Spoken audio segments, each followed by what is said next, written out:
Learn the most advanced recruiting techniques. Land the most desirable talent.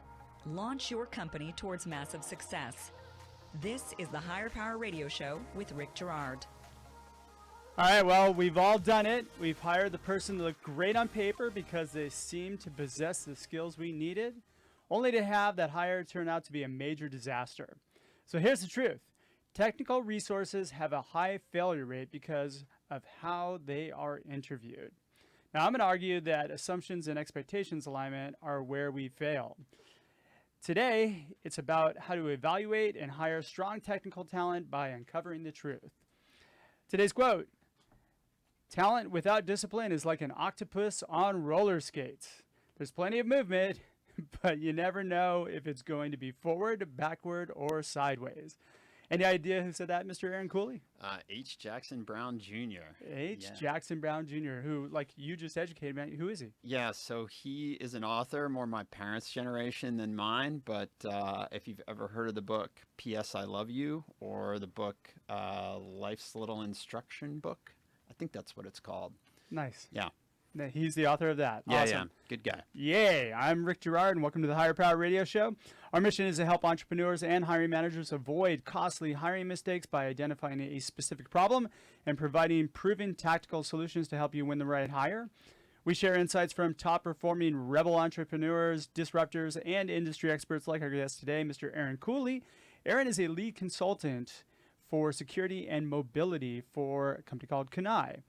Aaron has been a technical consultant with them for quite a few years. He specializes in, his specialties include high security backend applications, mobile applications, and applications that leverage video. Over his nearly 30-year career in the Silicon Valley, and by the way, he came down from the Valley. Thank you for joining us. He's worked at companies both large and small to build teams and deliver everything from the first Java-enabled handset to Yahoo's video player, to secure data processing to the world's largest accounting firms. So Aaron's hired hundreds of engineers throughout his career, which makes Aaron the perfect guest for today's topic. Aaron, welcome to the Higher Power Radio Show today. Thanks, man. Great to be here. Yeah, I'm happy to have you. So today we are going to cover a few things. We're going to talk about how to identify and evaluate strong technical talent. And then we're going to talk about how to interview so that you can hire the right person that your company needs. So let's dive right into it. Aaron, we got a bunch of things we can kind of dig into. So let's talk about the obvious question, which is why do we fail on hiring technical talent? I think the biggest failure has to do with how we conduct the interview. I mean, we don't follow the rules. And for some reason, we seem to break the rules more with technical people than we do when we're hiring somebody for a management position. And the rule that you've stated over and over again on your show is that it's about what you've done in the past. That's the best predictor of what you've done in the future. So you want to focus on what has the person done, what have they done in the past, and that's really the best predictor of what they're going to do in the future, not some quiz. The biggest problem we have is, and I think it's a common problem, there's sort of two parts to an interview.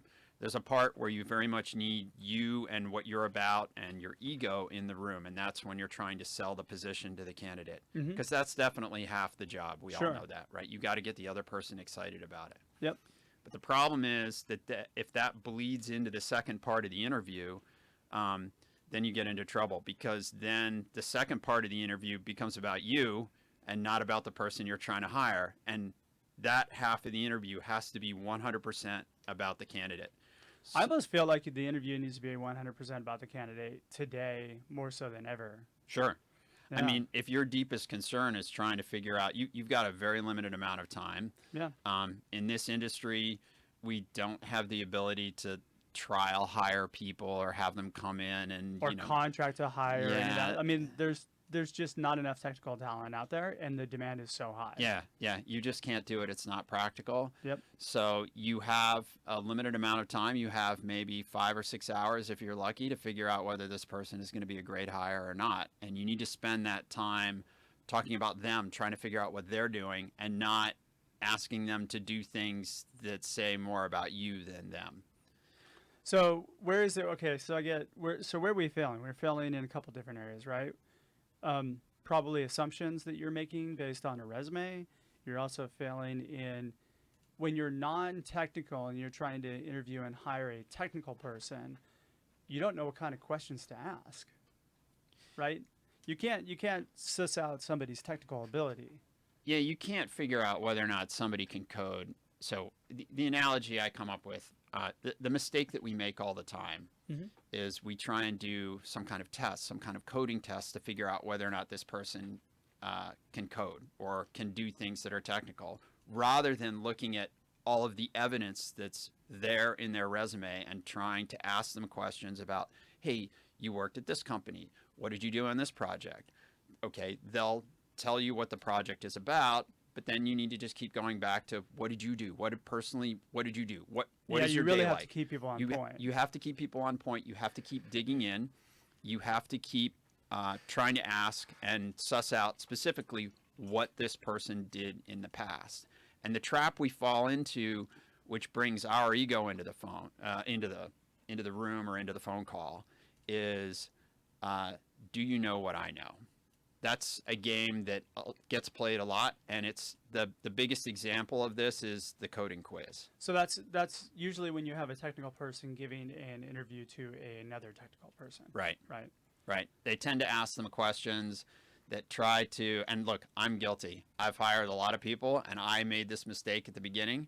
And at one point at a company that I was working for, it just dawned on me that maybe this wasn't working. I mean, I hired somebody based on whether or not they were able to pass the technical interviews, and they just didn't turn out to be the person that I thought they were going to be. It's kind of like somebody in school who's a really good test taker, but they fail miserably at life, right? Like they can't really tie their shoes or balance their checkbook. Sure. The best analogy I've come up with is this.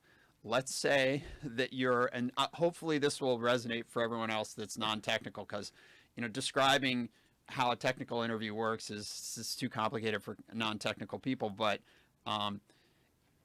it's like I'm a studio musician, right? And I've played for a bunch of big bands. I played for Led Zeppelin back in the 70s, and then, I worked with Miley Cyrus on her album. You have the hair for it. So right, yeah. I know, I do. and I have like a long resume, and, I'm interviewing for a position to, play backup guitar in a big band or something like that, help somebody with their album. And the goal of the interview is to try and figure out whether or not I can play guitar, because they want to know whether or not I can work with a band, but they also want to make sure I can play guitar. So rather than ask what I actually did on all these other, obvious things that I've worked on and use that to decide whether or not I'm going to work in this album, I come in and the stagehand comes up from the basement with a ukulele, hands me the ukulele and says, "Camptown ladies, go." And I take the ukulele and I'm like, "Camptown ladies all night long, doo-dah, doo-dah." I'm trying to figure it out. Yeah, I'm trying to remember the second verse and trying to figure it out on the ukulele, but I don't really play ukulele. And then that stagehand goes back to the hiring manager and says, "Well, I can bust out Camptown ladies no problem at my desk. I do it every day." And this guy, couldn't really get the chords right. I didn't like his fingering technique, and that's just ridiculous. You can't do that. And it's bad in two ways. One way is you really didn't find out anything, and you had all of this information. You could have asked all these questions about what have you done in the past. You could have asked the technical resource if they had any open source they were willing to walk you through, anything they'd done, some code they could share, anything. There's all kinds of ways you can approach this problem of trying to figure out what this person's technical skills are. And you just didn't do it. You wasted your time. They tried to play Camptown Ladies. The coding equivalent is I open up my laptop, or worse yet, I write on a whiteboard. And I'm trying to demonstrate that I can code by writing code on a whiteboard, maybe in a language I don't know. Yeah, a lot of times, I was going to say that. A lot of times it's a language that you're not super familiar with, or they're asking you to do something that you did back in college, but, 10 years in, you wouldn't even use that. Camptown Ladies. Everyone knows Camptown Ladies, right? No, not everyone knows I know Camptown chopsticks Ladies. on the piano. Exactly. That's really it. And that's kind of the game of, do you know what I know, right? So you're asking them to do something that the person interviewing knows very well and could easily do, but the other person, they're not necessarily versed in exactly what the coding quiz was. And if they were, it would be too simple. So just skip it. Just don't even do it. You know, it's interesting. So non-technical founders who are trying to find a technical person, I run into this quite often, where they, again, this point still holds really strong. You want to evaluate what the person's done or what impact they've made, as opposed to, you know, being enamored by where they worked on the resume, or the skills section where they have 8 years of this and 5 years of that, because that doesn't tell whether or not somebody's good. So I think if you're non-technical, there's definitely value in bringing a technical person into the interview, but the process is still the same. You still want to follow the same process that you would follow if you were interviewing a management person, which is you want to dig into what they did.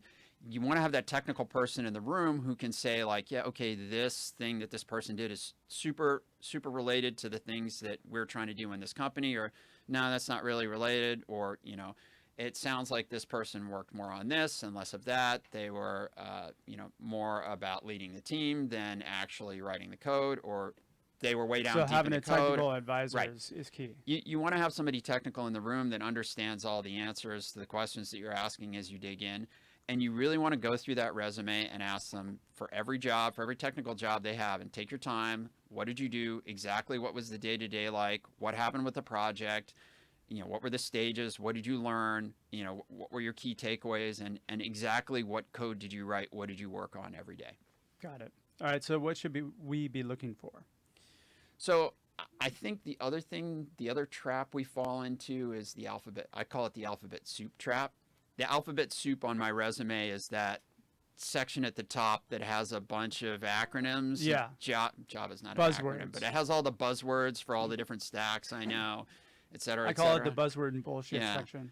Yeah, so that has some importance, especially if you're hiring a more junior resource and you really need to bring somebody in to hit the ground running. You definitely don't want to hire somebody that's going to take 3 weeks to come up to speed. But if you're hiring a more senior resource, or you're hiring somebody and you know, there is time for them to ramp up, then it almost doesn't matter what they know. If they know something similar, it's fine, as long as they have experience. I find that's where most companies get trapped in the false positives. Yeah. Is the buzzword soup that's put in there. Yeah. Right? Because you have to optimize. If you're applying to a job, right, you have to optimize your resume so you can get the interview. Sure. And as we all know, because everybody's interviewed people and they get down to that, well, it says you have Java experience, but tell me about your Java experience, and you get into it and they don't really have that experience. Right. You know, oh, I took a class in college. Like, what have you built in Java? Nothing. Yeah. But they have it on the resume and they could claim they did it for 2 years, you know? So yeah, I think there's a lot of false positives that fall through the cracks there. And then you have the false negatives where people, I find that there's a lot of good people that don't write buzzword heavy resumes. Right. They'll actually say the projects they worked on, but they don't buzzword it up. Yeah. And they fall through the cracks because they don't. Sometimes somebody's not able to look beyond what. Yeah, the simple buzzwords to read between the lines. Yeah. So I mean, I think, you know, knowing a technology stack before you enter a project, it definitely has some advantages, but I don't put too much weight on it. So I'll give you a concrete example. But how hard though is it for a really good, somebody who's just a good coder to pick up a different language and run with it? It's not hard. If it's something that they completely don't know anything about, like I've always written client-side code. I've always focused on the front end, and I've never focused on a back end, then there's definitely a steep learning curve to, you know, if that's your primary goal is to write back end stuff and you hire a guy that only knows front end, expect some pain along the way as they sort of learn. Yeah, as they learn the pitfalls of how to write back end code. But look, if you're hiring somebody to write in one back end language, and you find an excellent candidate with all the experience that you need except for that one language, but they have the other back-end experience delivering projects maybe in the space that you're interested in, maybe some specialization in some related technologies, then that's fine. A new language is easy to pick up. A whole new discipline, like going from, you know, back-end coding to front-end coding, that's a little more where you need experience. Sure. Or going from firmware to front end code. Can somebody do that? You can go from, I mean, there are plenty of people that can learn other disciplines. That's easy to pick up too. You just have to realize, you have to factor in what the, how much time it's going to take them. So again, this is where you need to bring a technical resource into the room, right? Yeah. And say like, okay, how much of what we need done is, based on the specific language that we're asking for, and how much of it is knowing the kind of thing that we're building. So like mobile is a kind of thing. iOS or Android, those are coding skills. But if you have 10 years of experience building, Android applications, to ask you to learn how to build an iOS application, that's like a 2 or 3 week thing. There might be a few pitfalls, but mostly the pitfalls are about mobile in general and not about. Is it really hard to learn the nuances of some of those things? I mean, is it going to put you that far behind? It's not going to put you that far behind. Okay. And the other thing that we have that people forget about is the internet. I use it all the time as a consultant. Google.com, right? Yeah. If I run into a problem, I'm probably not the only one. I know we all like to think that we're special and unique snowflakes as we code, and that we're, charting the unsailed seas. But most of the time, somebody's been there before, and if I run into a problem, I can figure out the answer. Yeah. And there's so many resources out there for that, right? Yeah. So, okay. The other thing that you kind of just mentioned, but where I see entrepreneurs get stuck a lot of times, is they'll get enamored by somebody working in that space, and so they want to try and hire somebody who's done the exact job that they need them to do. Right. A lot of times somebody's leaving a job because they don't want to do that job anymore. But if you're hiring them to do the same job they've been doing, just at a different kind of place, the only thing that you really have for them is more money. Yeah. Right? So and that sometimes doesn't really, actually, a lot of times that doesn't work out well. This gets into the other thing that I think is really important, which is desire. Yeah. So the example I give is, I had a bunch of candidates come to me and interview for a position. It was a fairly straightforward position. All the candidates had the same level of experience. It was for doing database management in an IT function. And one of the candidates, as I was walking her out the door, she didn't have the same level of background that the other two candidates did. But she stopped me in the hallway and she said, look, I really, really want this job. I really want it. I want it really bad. I think this company that you're working with is super interesting, and I want this job. I gave her the job, and I'm. Did you regret it? Yeah, no, I didn't regret it at all. So I think she crushed it. Huh? Yeah, she really crushed it, and I've had that experience over and over again. I hired somebody else at a consulting firm I used to work for, who was young and didn't have that much experience doing mobile work, and we were mostly focused on mobile at the time. And she crushed it. She went in by herself and learned how to code in iOS, self-taught, delivered to the customer. The customer was ecstatic. That happens over and over again. If somebody has a strong desire, that almost outweighs everything else. I totally agree with you 100%. All right, you're listening to the Higher Power Radio Show. I'm your host, Rick Girard, and for our podcast listeners, we're going to take a quick educational moment from our sponsors. Find out how healing a person's pain points attracts amazing people to your company. Check out our passive talent webinar at stridesearch.com. We're talking to Aaron Cooley, who is a lead consultant in security and mobility for Kunai. And we're talking about proper evaluation of technical talent. We just talked a little bit about kind of what to look for. Now let's talk a little bit about what to avoid. And then let's get into the how-to, because that's the fun part, right? So just give me a quick breakdown of what companies should really make sure they avoid in this interview process. So the one thing I like to caution people, especially when you're hiring a senior technical person, is that there are two kinds of architects. There's the kind of architect that writes code, and I personally don't like to use, so for myself, I write code every day. For myself, I generally avoid the label architect, because what that generally means is actually technical product ownership. So there's a difference between the two. If you're an architect like the kind of architect that I am, you're really not an architect. You're a senior technical engineer. You write code every day. You know how to come up with a new architecture for a new product, but you really understand how to build things, how to make them go. And if that's what you're trying to hire, you're trying to hire somebody technical to run your engineering team, to lead your technical teams to deliver a product, then that's the person you need to look for. They need to be hands-on.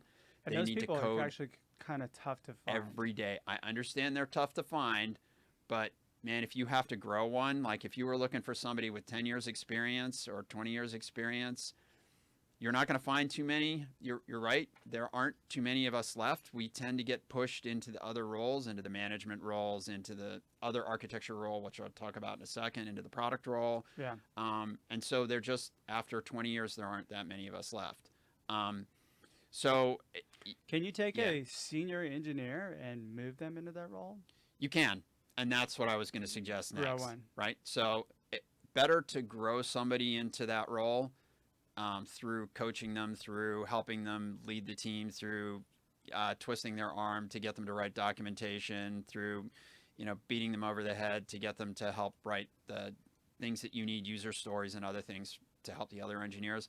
Better to do that than to hire an architect who hasn't coded in 5 or 10 years to try and lead your technical development. The problem with guys that have moved over onto the more traditional architecture side is they no longer actually write the code and their technical abilities go stale.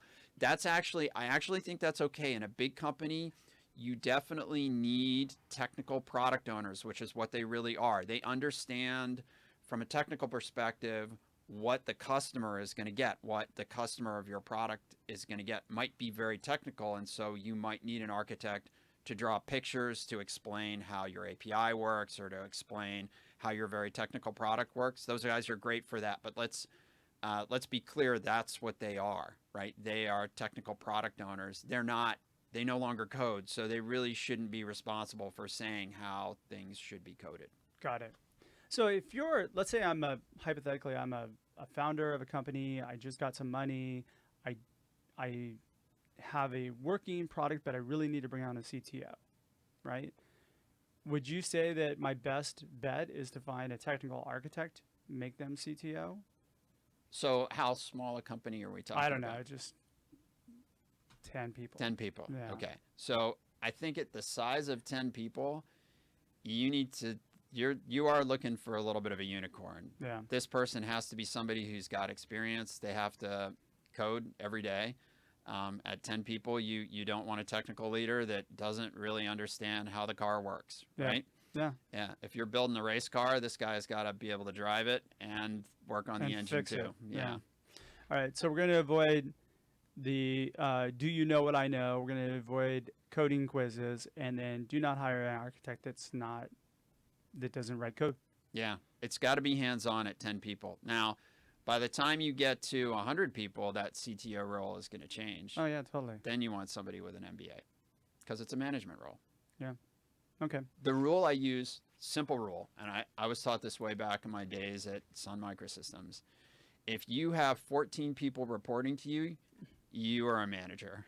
That's all you do. 14. Yeah. That's the key number? That's the key number. That was the key number at Sun. If you've got 7, you might have some time to do something besides keep track of all your employees and what they're doing. But at 14, forget it, you're a manager. So you got 14 people underneath you. That's it. You no longer write code. So you keep your team at 13? Yeah. You can manage 7 people. They got to be pretty senior. And as you go down, so if you have a company that has 10 people total, then the CTO probably has 4 or 5 people reporting to them. Yep. That means that person should probably be writing code. If not, you're wasting a lot of headcount on somebody that's not managing that many people. I mean, look, if you grow up to be a company of 30 people, then you have the right person. But at 10 people, that person's got to write code. Got it. All right, so let's talk about fixing this. So where are we going to start? We're going to start with the resume, right? Yep. So as I'm getting people that I want to bring into my process to interview, what should I be looking for? Man, do your research On the resume. Do not be lazy. As a technical person, I do my but research. I found them off Indeed. Yeah. Yeah, but or some recruiters sent me people. People have like a digital footprint these days, right? So, if you've got my resume, you've also got my LinkedIn profile. And my LinkedIn profile, I can see how it's connected to your LinkedIn profile. So try to do your research, figure out who's connected to this person that you know. Try to poke around and find out as much as you can. Then when you bring them in for the interview, same as you would do with any other candidate, you go through that entire history. What did you do at this job? Who was your manager? You might even want to start asking names, right? Who were the other people reporting to you? Yeah, don't shortcut it. Yeah. And when you go for references, you can do the same thing that you would do with a management position with a technical person. Ask them if they were a technical leader. Say like, okay, I want one of your peers as a reference, and I want your manager as a reference too. But what are you looking for on the resume that helps you determine whether or not you want to talk to somebody?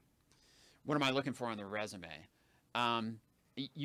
Same thing you would look for on any other resume. Is it a fit? Have they done things in the past that look like the things that you want to do in the future? And by things, I mean, think more about like what's really important at your company. Think less about the alphabet soup. What's important to your business? Yeah, and more about, did they do the thing that delivered something? So if my resume says that I was in an IT role at a big company and you want to hire somebody in your startup to do something, developing a new cloud-based infrastructure, maybe that's a match, but probably not. You probably want to see that I've developed other cloud backend infrastructure, right? Yeah. And if you're looking at somebody who is in IT and did mobile, and you're hiring for a back-end cloud AI infrastructure, that's not such a good match. Yeah, and the worst thing you could do is probably take a referral from a friend who's got a friend who's out of work and looking for a job who's a software engineer and saying, hey, he's a software engineer, you should hire him. I hear he's really good. Yeah. You really want to test it. Yeah, you want to test those. But look, 75% of your connections are not going to come through recruiters. Sorry, Rick. They're going to come through an internal referral. They're going to come through referrals. Yeah. As they should in the beginning. You should work your referral base first. Yeah. But if you exhaust them, then come to me or somebody else who has connections in that area. Yeah, but this goes back to what I was saying before. When you get a referral, one of the great things about it is you might know something about that person. If it's a friend of a friend and he's out of work and blah, blah, blah, blah, then treat that like any other resume that hits your desk. Treat it like, and vet people properly. Yeah. And if it's somebody that works with you that says that I know somebody who'd be a perfect match for this job and I know his background experience and I know what he's done in the past, then that's not everything. You still need to interview this person, but at least you've got some information. You've got more information than you would get with a regular resume. Well, let's take it to the interview. Because, all right, so I'm gonna throw in one thing. Prior to the interview, I think it's really important. I think the most underutilized tool is the phone screen. I think you can suss out a lot of really good content and a lot of this information in a phone screen rather than bringing somebody in for an interview. I agree. Or meeting with them for coffee. I agree. To that effect. But I would caution you on the phone screen, make sure you check your ego at the door. Yes. It's not actually, the phone screen is not about you. You shouldn't sell at all. Right. You should use the phone screen as an opportunity to learn about that person. Exactly. And understand who they are as a person first and whether or not they align with your company goals. Yep. And if they align there, then great. Now you can move them forward. But otherwise, the key to the phone screen is don't tell them about your company first. Right. Find out about them. Let them make that conversation about them. People love to talk about themselves. So let them. Yeah. Let them talk about themselves. Yeah. They'll tell you everything that you need to know, because once you start feeding them information about your company, then they start tailoring their answers toward what they think that you want. The one place I would caution you with technical resources is, again, avoid quizzes. Don't ask them questions that you know the answer to. Ask them to talk about themselves. So the question of, you're the size of a nickel and you fall into a blender, how do you get out? Yeah. Yeah, that's exactly. Not good. That's not a good question. Exactly. Why are manhole covers round was the famous Microsoft question. question. I remember that. Yeah. I got asked a question at Google that I didn't know the answer to. I actually knew the answer. I couldn't exactly describe the algorithm during the interview, and someone at Google said, "I'm sorry, you can never code at Google." Boy, that just offended me. That's been a thorn in my side for a long time, and they've completely changed the practice. As they grew as a company, they realized, look, we're just losing a lot of great talent by doing things this way. Totally. All right, so we're gonna skip the quizzes. So what should we do exactly in an interview process? So I'm a big proponent. Again, now they've made it through my phone screen. I bring them in. Let's talk about how to walk somebody through that. Like, what do you do to walk somebody through what they've accomplished? I go from most recent to oldest because it's the most relevant experience is your most recent experience. Yeah. But I try to get through the entire resume. I mean, if it's a technical person, maybe I'll let them skip around and talk about the things that they're most proud of. But I think it's important that you lead it, though. Oh, yeah. So I start at the top of the resume. Okay, so walk me through your current project. Yeah. Walk me through your current project. And again, the most important thing is that it's just human nature. Yeah. We're going to talk about the project because that's what I just asked you. And what you're really trying to find out is what did you do on the project? Specifically you. Right. Not your team. Right. What you did. Right. And a lot of engineers will start to tell you, oh, well, we did this, we did that, but what did you? You're gonna have to keep bringing it around to that. Yeah, you got to keep bringing it back. Like I get what was your piece, right? And I know you're trying to be humble here, but don't be humble. Yeah. Tell me exactly what you did. What problem did you solve? What did you do? Because you really want to know what is this person good at. And eventually, as you go through the different job positions, you're going to see a pattern. If you want to make sure that they're telling you the truth on everything about what they did, then you want to ask. Holes in it. Yeah, you want to ask questions. You want to try to, ask them more. You also want to ask. Like, how did you do it? Yeah. So when they tell you something, you go into, okay, well, how did you do it? Explain that to me, or how did that work? And you can ask for references too, right? You can ask for specific references for specific positions, and then. But most of the time, like they give you references of people who are going to give them a good reference, right? Right. So do you ask specifically just for managers and managers only? No. I definitely ask for, especially if you're hiring a senior engineer, you want peers and direct reports. And I try to ask, it's sort of complicated because you can't, like you as the candidate can't always get exactly the reference that the interviewer wants, but try to work with them, try to, let them understand, like, okay, I'm going to ask this person a few questions. I'm just going to, I'm not going to ask them, are you good or bad?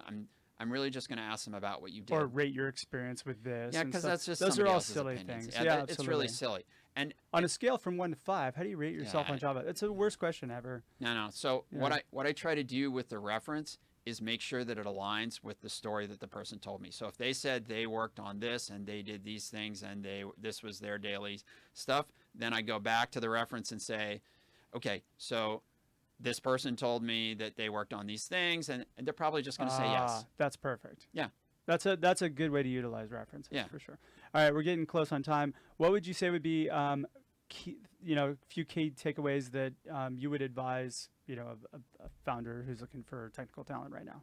What would be the 3 key things they could do to make sure we'll go back to the top 3. Okay. First one is skip the coding quiz. Okay. Make sure you go with their experience and what they've done before, not do you know what I know. Past performance is a key indicator of future performance. Exactly. I say it all the time. The second one was, especially for a small company, make sure you're hiring somebody that's a fit for a position in terms of their actual technical experience. Don't hire a non-coding architect if you've got a small company and you need somebody to lead your other more junior technical engineers into the future. They got to write code. Got to write code. Yep. And then lastly, don't bring a knife into a gunfight. No. So lastly, it would probably be about the interview, right? Like, you want to make sure that you dig deep and vet them properly. Yeah, absolutely. Dig deep and go based on experience. That goes with my first one. Don't quiz them, but really that's what you want it to be about, is what they've done before. That's the best predictor of the future. Absolutely. All right, well, we're just about out of time for today's show. Aaron, thanks so much for your time investment, Dan, and I want to welcome you to the Higher Power Radio community. Now, a little bit about your firm. You guys are a consulting firm. What would be the best way in which members of our community can reach you, and what services do you offer? So it's KUNAI. .com. KUNAIconsulting.com or KUN.ai. Or KUN.ai. Yep. Perfect. And how can they reach you? You can reach out on our website. You can find us. You can reach me, Aaron, at KUNAIconsulting.com. And they do great work, guys. I know because I've known Aaron for a number of years, and he's awesome. So I want to thank our listening audience for tuning in to this week's episode of Higher Power. Quick thanks to our team, our engineer, Paul Roberts, our producers, Andrea Ballin, Shanti Ryle, and our creative director, Ayla Gerard. If you're listening to the podcast, please subscribe, review, and share. We're listening. We welcome your feedback. After all, the show's for you. Join the Higher Power Radio community at Higher, that's H-I-R-E, Power, P-O-W-E-R, radio, R-A-D-I-O.com. And you can drop me an email at rickatstridesearch.com for any questions. Tune in next week. Our guest is going to be Michael Goldberg. He's the founder and CEO of Hiring Transformed. Special announcement really quickly. We actually are doing we're doing a special episode with the Senior VP of HR and Chief People Officer at the Staples Store. Live episode tomorrow with Sarah Coggin. I'm your host, Rick Gerard, and you have been listening to the Higher Power Radio Show. Aloha. Thank you for listening to Higher Power with Rick Gerard on OC Talk Radio.